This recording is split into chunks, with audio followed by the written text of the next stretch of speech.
The war between Israel and Hamas has sparked a renewed focus, obviously, on the region and efforts to create a two-state solution. Throughout the years, there have been numerous attempts at peace, as I'm sure you know, including this moment between former U.S. President Bill Clinton, former Palestinian leader Yasser Arafat, and former Israeli Prime Minister Ehud Barak at Camp David. Barak served as Israel's Prime Minister from 1999 to 2001. He also oversaw Israel's largest ground invasion of Gaza when he was Defense Minister. I spoke to him this morning about the Hamas attack, Israel's response, and Prime Minister Benjamin Netanyahu's leadership. Former Prime Minister of Israel, Ehud Barak, thank you so much for joining us. Thank you for having me. I want to go back to when you were Defense Minister and there was Israel's largest ground invasion of Gaza back in 2009. What would be your advice to the Israeli government right now as they get ready for a ground invasion again? First of all, we have to do it following this barbarian slaughtering of civilians in Israel. We have no way but to put a more far-reaching objective than we put 15 years ago, namely to eliminate all the military capabilities of Hamas and its capability to keep ruling over the Gaza Strip. That's more demanding operation. It will be executed under 4 different, very subtle, interconnected constraints. Now, one is the hostages. Number 2 is the risk of spreading it into the other front, to the northern front, which we are not interested in, but it might take place, and we have to win there as well.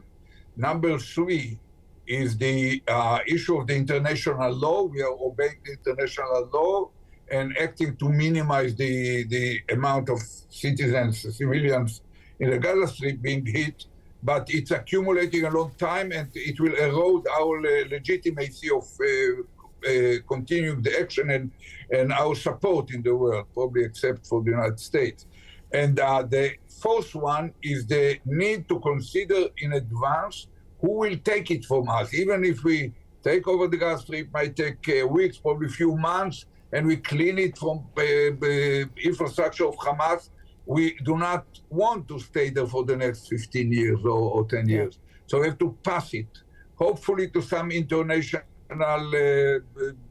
multi-Arab force backed by the Arab League and by the UN Security Council, who will take it for a very short time and bring it back into the hands of the original internationally recognized owner, which is the Palestinian Authority. Mm-hmm. Your audiences might not remember that originally, after the Oslo Agreement, the Gaza Strip was given to Palestinian Authority. It only years later that Hamas took it over by a violent coup d'etat.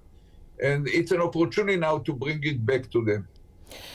You've mentioned all the challenges in a ground invasion, and one of them is obviously civilians. There are already thousands dead inside Gaza.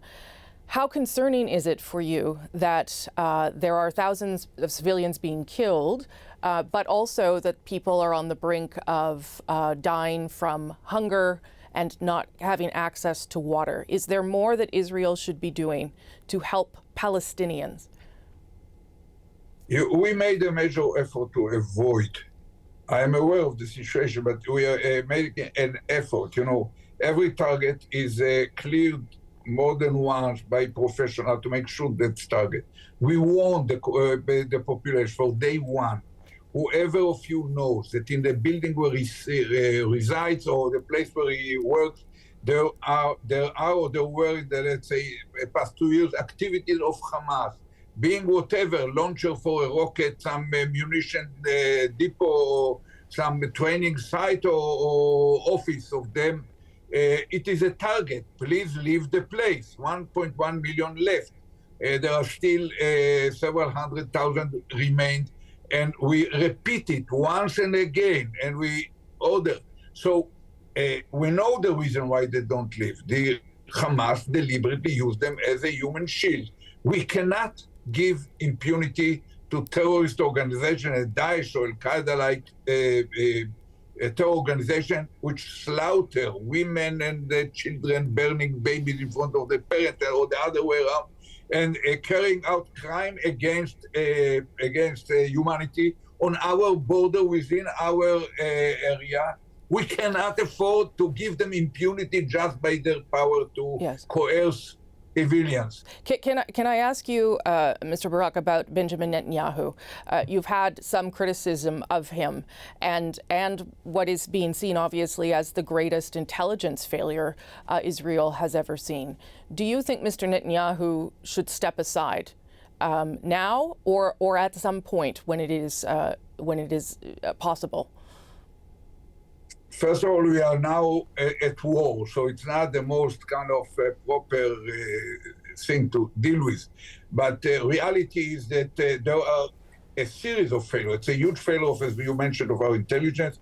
If even a failure of the response, in spite of the heroic behavior of commanders and soldiers, and even civilians who were there on the spot and fought sometimes with handguns vis-a-vis heavily equipped terrorists. And of course, there is responsibility of the government.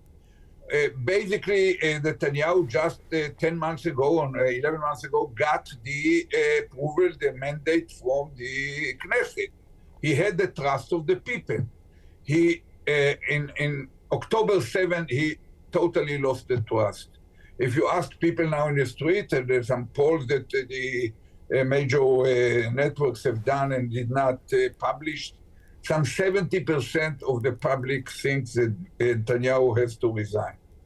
Part of them, about half of them, think that it should happen only after the war.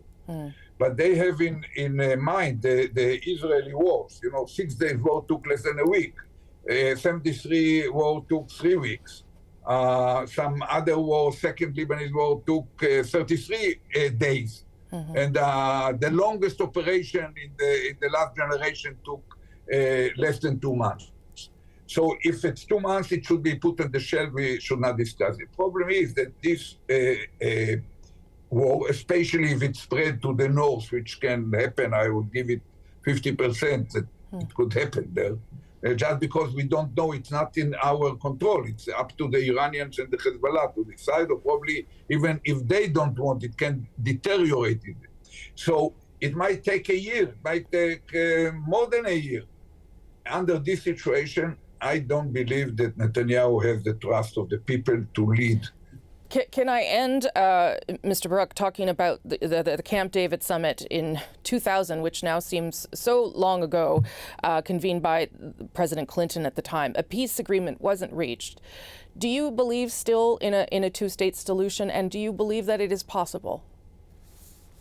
Now it's once again, it's not the right time to deal with it. I would prefer to be interviewed by you 3 months from now or half a year when they fire it. Yes. But I will say a few words. There is an old Roman saying, if you don't know which port you want to reach, no wind will take you there. So I put high importance on keeping an eye contact with the ultimate end vision. And our vision, and it's a heavy dispute in Israel. There are Netanyahu's government thinks different than I am and the people who believe like me. I am confident that two-state solution is the only possible and proper or kind of a proper result of the whole thing in the long run. I have no illusion it won't happen tomorrow. Probably even the trilateral deal with Saudi Arabia and the United States that was in the air just more than 2 weeks ago will be delayed now. But basically, this is the vision. It should be. It's not just because of justice for the Palestinians. That's not my utmost priority. It's because our own future security and identity that we need. But I have to warn you that half of the Israeli people, led by Netanyahu, thinks that we have to focus on one-state solution, which I think is a very both way ill to Israel. So there will be a debate, but it will be after the war, not during the war. Well, let's talk again then about it. I would happily welcome you back to speak about that. But for now, I'll leave it there. Mr. Barak, former Prime Minister of Israel, thank you so much.